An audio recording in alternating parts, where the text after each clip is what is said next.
ሰላም ሰላም ውድ የማዮ ስፖርት ተከታታዮች እንደምን አላችሁ? ዛሬ ለተማክሰኞ ከሰዓት ላይ ተገኝተናል። በዛሬ ፕሮግራማችን በዓለም ዋንጫው ስፔን ከፈረንሳይ የምታደርገውን ጨዋታ እንዳስሳለን። ቅድመ ጨዋታ ግምት እንሰጣለን። ኦፕታ ሱፐር ኮምፒውተር ይህን ጨዋታ ማን ያሸንፋል አለ የሚለውን እነግራችኋለን። በዛሬው ጨዋታ እነማን ይጠበቃሉ የሚለውን ይዘንላችኋል። ወደ እንግሊዝ ፕሪሚየር ሊግ ስንመጣ በዝውውር የተገኙ እንዲሁም ደግሞ በጭምጭምታ ደረጃ ላይ ያሉ አዳዲስ የዝውውር ዜናዎችን እንጠቁማችኋለን። ማንቸስተር ዩናይትድ እንግዲህ በይፋ ተጫዋች ማስፈረሙን ይፋ ያደረገበት ሁኔታ አለ።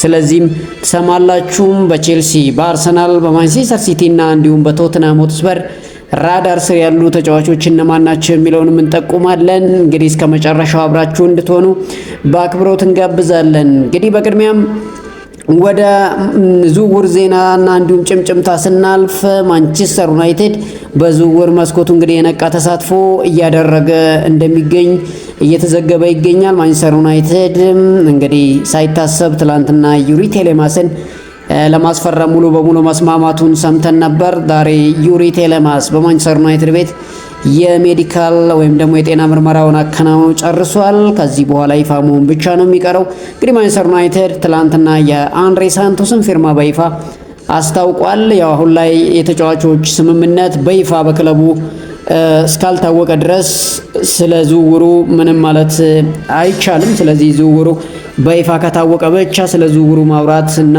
ያ ተጫዋች የዛ ክለብ ተጫዋች ሆኗል ማለት እንችላለን። ስለዚህ ዛሬ ማንቸስተር ዩናይትድ አንድ ዝውውርን ይፋ አድርጓል። ይህም እንግዲህ ቀዮቹ ሰይጣኖች የሊድስ ዩናይትዱን ግብ ጠባቂ እንግዲህ ማስፈረማቸውን ይፋ አድርገዋል። እንግዲህ ቀይ ሰይጣኖቹም ኮንትራቱን ያጠናቀቀውን የሊድስን ግብ ጠባቂ ካርል ዳርሎን ነው በነፃ ዝውውር ከሊድስ ዩናይትድ የማንቸስተር ዩናይትድ ሀብት መሆኑን እንግዲህ ያረጋገጡት። ለዚህ ክለብ በመፈረሜ ኩራት ይሰማኛል ያለው ካርል ዳርሎ ይህ ትልቅ እድል ነው፣ በክለቡ ግልጋሎት መስጠት እስከምጀምር ጓጉቻለሁ ሲል ከፊርማው በኋላ እንግዲህ ሀሳቡን ሰጥቷል። የ35 ዓመቱ ካርል ዳርሎ በማንቸስተር ዩናይትድ ቤት እንግዲህ እስከ 2028 የውድድር ዘመን የሚያቆየውን ኮንትራት ፈርሟል። ለሴኔ ላሜንስ ትክክለኛ ባካፕ ይሆናል ተብሎ ይጠበቃል። ይህ ተጫዋች እንግዲህ ማንቸስተር ዩናይትድን በይፋ ተቀላቅሏል። ወደ ሊቨርፑል ቤት ስናመራ የሊቨርፑሉ አሰልጣኝ እንግዲህ አዳዲስ ፊርማዎችን ጠብቁ ሲሉ መናገራቸው ይታወሳል። በአዲስ አሰልጣኝ የሚመራው የመርሳይዱ ክለብ ሊቨርፑል ኮከባቸው ሙሐመድ ሳላህ ተተኪ ማግኘት ቀዳሚ ስራቸው አድርገው እየሰሩ ይገኛሉ። ሊቨርፑሎች በይፋ ወደ ገበያው ለመውጣት የዓለም ዋንጫው መጠናቀቅ እየተጠባበቁ እንደሚገኙ አሁን ዘገባዎች እየወጡ ይገኛሉ። የፊት መስመሩን ማጠናከር ቀዳሚ ስራው ያደረገው ሊቨርፑል እንግዲህ በጉዳት ርቆ የነበረውን ሁጎ ኢኪቲኬን እንደሚያገኝ እየተረጋገጠ ይገኛል። ተጫዋቹ የማገገሚያ ልምምዶችን መስራት መጀመሩ ለሊቨርፑላውያን ደስታን ያጫረ ሆኗል። ክለቡ በፊት መስመሩ ቦታ ላይ የፒኤስጂውን ብራድሊ ባርኮላን የማስፈረም ትልቅ ፍላጎት እንዳለው እና በቅርበት ተጫዋቹን እየተከታተሉት እንዳሉ እየተዘገበ ይገኛል። በተጨማሪም ያኮባ ሚንቴን ከብራይተን፣ ሰይዳ ኤልማላን ከኮሎኝ እንዲሁም ማቲያስ ፈርናንዴስ ፓራዶን ከሊል በአማራጭነት ክለቡ እንግዲህ የዝውውር እቅድ አድርጎ እንደያዛቸው እየተነገረ ይገኛል።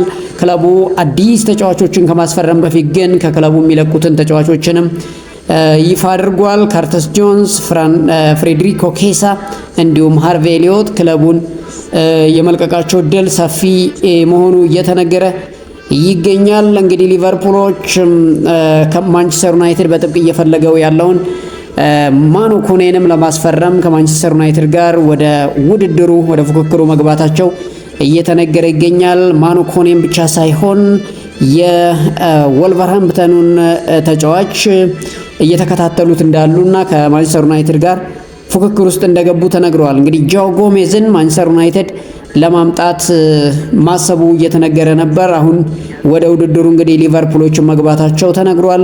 ማኑኩኔ አዲሱ የፈረንሳይ ኒጎሎ ካንቴ እየተባለ የሚጠራውን ተጫዋች ማንቸስተር ዩናይትድ እየተከታተለው እንዳለ ይታወቃል። እንግዲህ ሊቨርፑሎችም ማኑኩኔንና የወልቭሱን ጆ ጎሜዝን ለማስፈረም ከዩናይትድ ጋር አንገት ለአንገት እያያዛሉ ተብሎ ይጠበቃል። ብራድሊ ባርኮላ ግን የመጀመሪያው ታርጌት ፈራሚያቸው እንደሆነና የሙሐመድ ሳላ ትክክለኛ ተተኪ ይሆናል ብለው እንደሚያስቡ እየተነገረ ይገኛል። በተያያዘ ዜና በሊቨርፑል ቤት ኢንተር ሚላን ለከርቲስ ጆንስ እንግዲህ ይፋዊ ጥያቄ ሊያቀርብ መዘጋጀቱ እየተናገረለት ይገኛል። ከርቲስ ጆንስ እንግዲህ ወደ ሚላን ያመራል ወይስ የሚለው በጉጉት የሚጠበቀው ጉዳይ ነው። በሊቨርፑል ቤት አስቸጋሪው ነገር እንግዲህ ፒኤስጂዎች ለብራድሊ ባርኮላ እስከ 100 ሚሊዮን ፓውንድ እንደሚፈልጉ እየተነገረለት ይገኛል። ገና ወጣት ተጫዋች ነው ብራድሊ ባርኮላ እንግዲህ ከፍተኛ ገንዘብ ያስወጣቸዋል ተብሎ ይጠበቃል። ሊቨርፑሎች ይህን ያህል ብር ለዚህ ተጫዋች ያወጣሉ የሚለው አሁንም እንግዲህ ብዙዎችን የሚያነጋግረው ቢሆንም ሊቨርፑል ብራድሊ ባርኮላን ለማስፈረም ትልቅ ፍላጎት እንዳለው እየተነገረ ይገኛል። ተጫዋቹን አርሰናል ይፈልገዋል።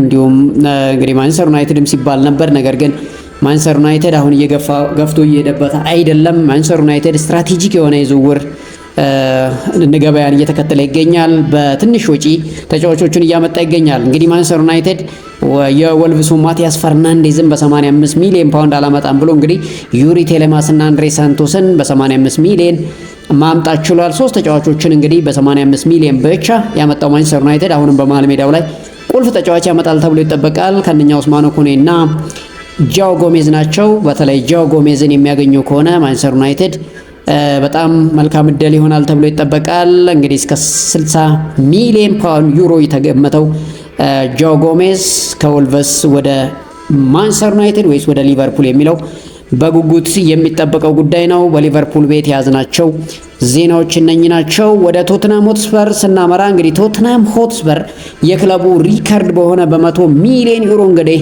ሳንድሮ ቶናሊን ማስፈረሙ ይታወሳል። ማቲያስ ፈርናንዴስን በ85 ሚሊዮን አስፈርሟል። ማርኮ ሴኔሲ በፍሪ ትራንስፈር እንግዲህ ወደ ቶትናም መጥቷል። ሉካ ቩስኪች የተባለውን ተጫዋች ለብራይተን በ50 ሚሊዮን ሸጠዋል።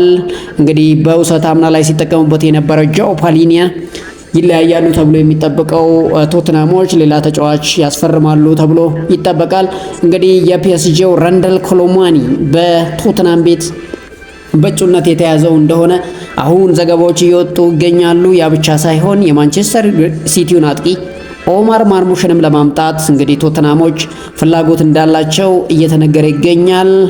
ራዱ ድራጉሲን እንግዲህ ፍሎሬንቲናን በውሰት ተቀላቅሏል። ያው የመግዛት አማራጭ ባለው ራዱ ድራጉሲን ከቶትናም ፍሎሬንቲናን በውሰት መቀላቀል ችሏል። ኢንተር ሚላን እንግዲህ ጀዳን ስፔንስን ከቶትናም ለማስፈረም ፍላጎት እንዳለው እየተነገረ ይገኛል። ቶትናም ሆትስፐር ቀጣይ ዓመት እንግዲህ ተፎካካሪ ሆኖ ለመገኘት ከወዲሁ እንግዲህ ጥሩ እንቅስቃሴ እያደረገ ይገኛል። በተለይ መሀል ሜዳው ላይ ጥሩ የተባሉ ተጫዋቾችን ማስፈረሙ ሰምተናል። አሁን መጨረሻው ምን ይሆናል የሚለው የሚጠበቅ ይሆናል። ወደ ማንቸስተር ሲቲ ቤት ስናመራ ማንቸስተር ሲቲ እንግዲህ በክረምቱ የዝውውር መስኮት ኤሊዮት አንደርሰንን ማስፈረሙ ይታወሳል። አሁን ላይ ማንቸስተር ሲቲ እየሰራበት ያለው የማሎ ጉስቶ ጉዳይ እንደሆነ ተሰምቷል። ማሎ ጉስቶ እንግዲህ ከቼልሲ ወደ ማንቸስተር ሲቲ ይቀላቀላል ተብሎ ይጠበቃል። ኤንዞ ማሬስካ በጥብቅ እየፈለጉት እንዳሉ እየተነገረ ይገኛል። ኤንዞ ማሬስካ እንግዲህ የቀድሞ ተጫዋቻቸው ማሎ ጉስቶን ወደ ማንቸስተር ሲቲ ለማምጣት እየሰሩ እንዳሉ ተሰምቷል።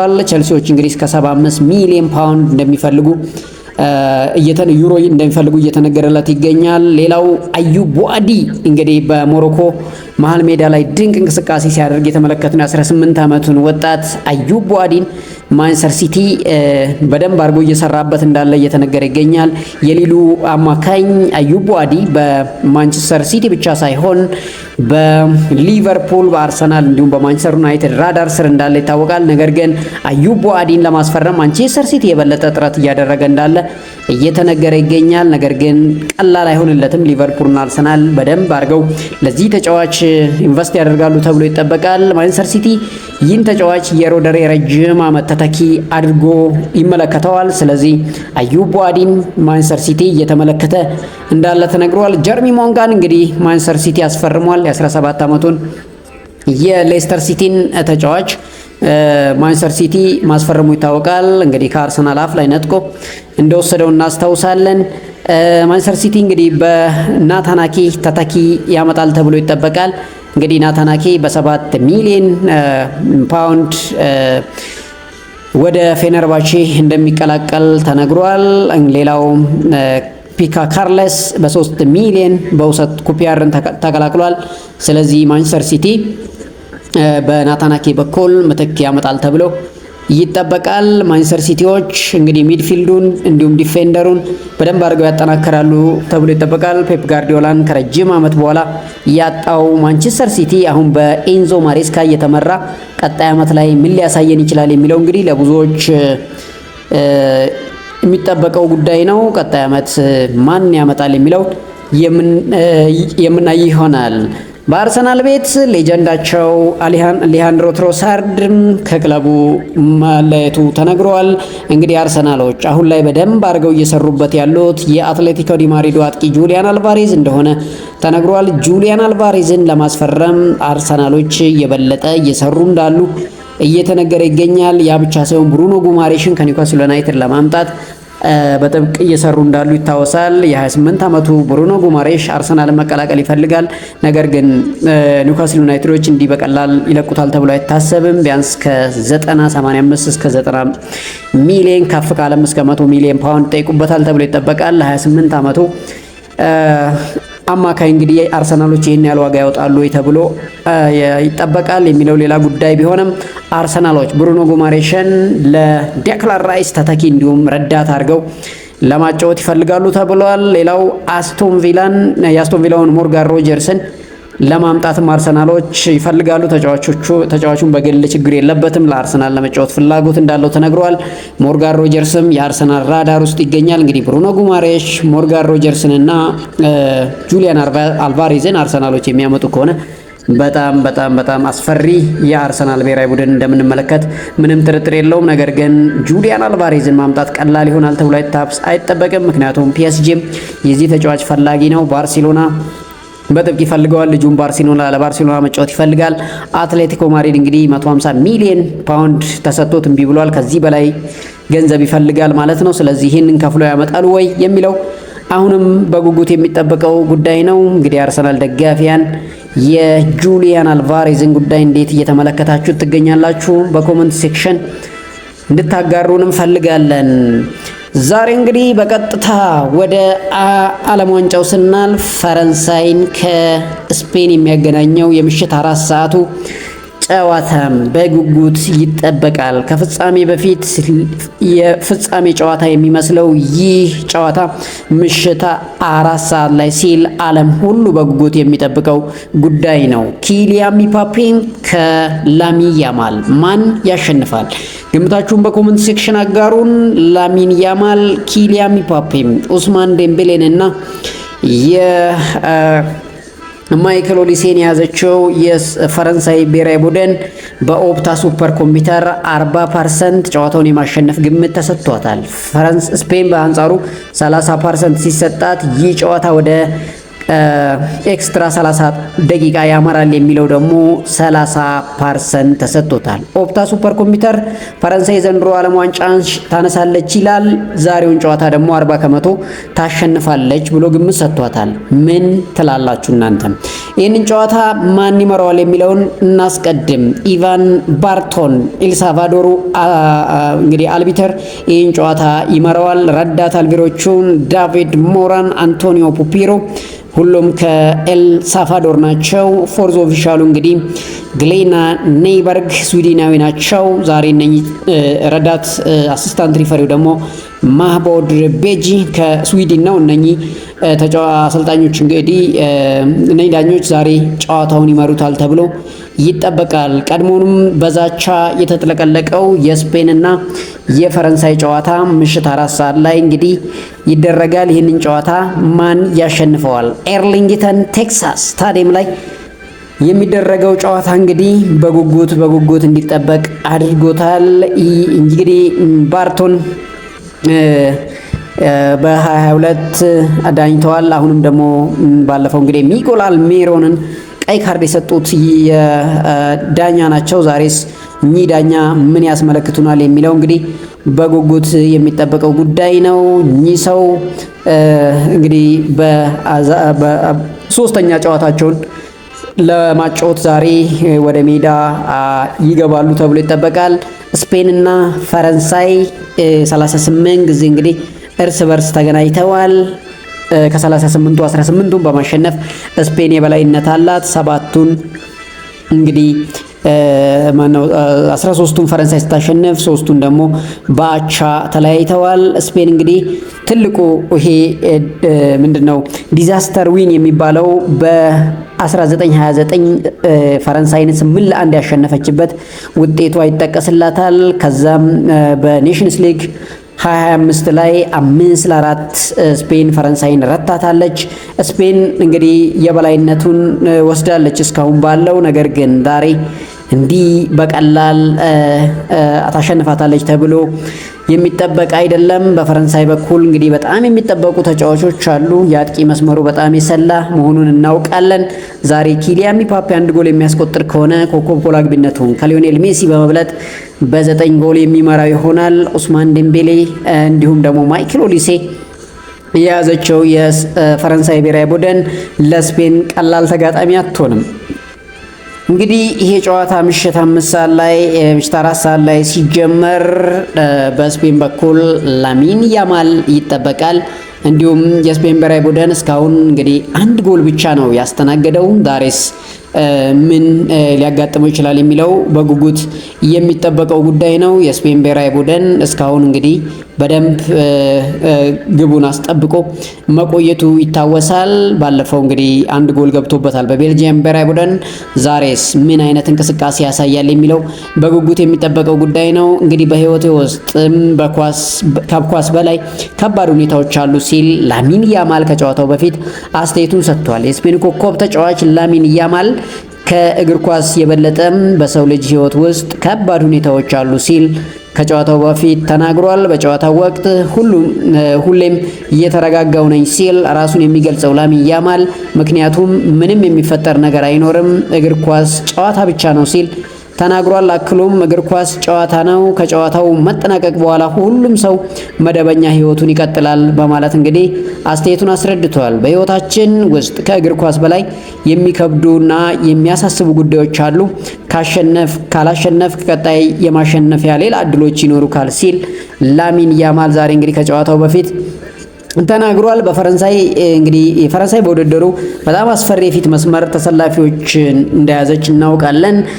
ላሚን ያማል ምንም እንኳን ጥሩ እንቅስቃሴ ቢያደርግም እንደ ፈረንሳይ ብሔራዊ ቡድን ጎሎችን እያስቆጠረ አይደለም። የስፔን ብሔራዊ ቡድን እንደ ቡድን በጣም ጥሩ ነው፣ ነገር ግን ጎሎችን በደንብ እያስቆጠሩ እንዳልሆነ ይታወቃል። የፈረንሳይ ብሔራዊ ቡድን ግን የፊት መስመሩ በጣም አስቸጋሪ እንደሆነ ምንም ጥርጥር የለውም። በዲዲር ደሻፕ የሚመራው የፈረንሳይ ብሔራዊ ቡድን ኪሊያን ምባፔ ብቻውን 8 ጎሎችን አስቆጥሯል። ኡስማን ዴምቤሌ የወቅቱ የዓለማችን ኮከብ ተጫዋች ነው። ማይክል ኦሊሴ በዓለም ዋንጫው ጉልቶ የወጣ እንዲሁም በባየር ሙኒክ ቤት ድንቅ ጊዜን ያሳለፈ ተጫዋች ነው።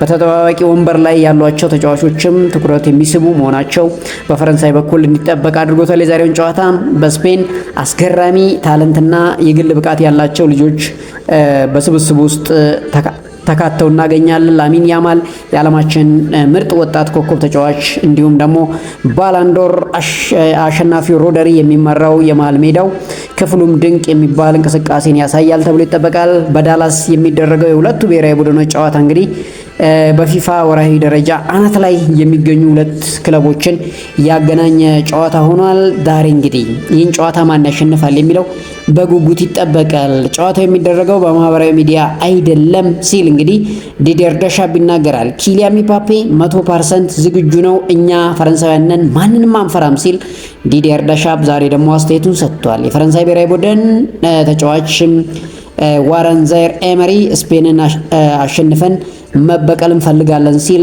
እንግዲህ ከጨዋታው በፊት አስተያየቱን ሰጥቷል። ዋረን ዛይር ኤመሪ ዝግጁ ነን በማለት በአውሮፓ ሻምፒዮና ላይ የደረሰባቸውን ሽንፈት መበቀል እንደሚፈልጉ ተናግሯል። ተጫዋቹም አክሎም እኛ ፈረንሳይ ብሔራዊ ቡድን ነን፣ ማንንም አንፈራም፣ ጨዋታው የሚደረገው በማህበራዊ ሚዲያ ላይ አይደለም ሲል ለስፔናውያን ምላሽ ሰጥቷል።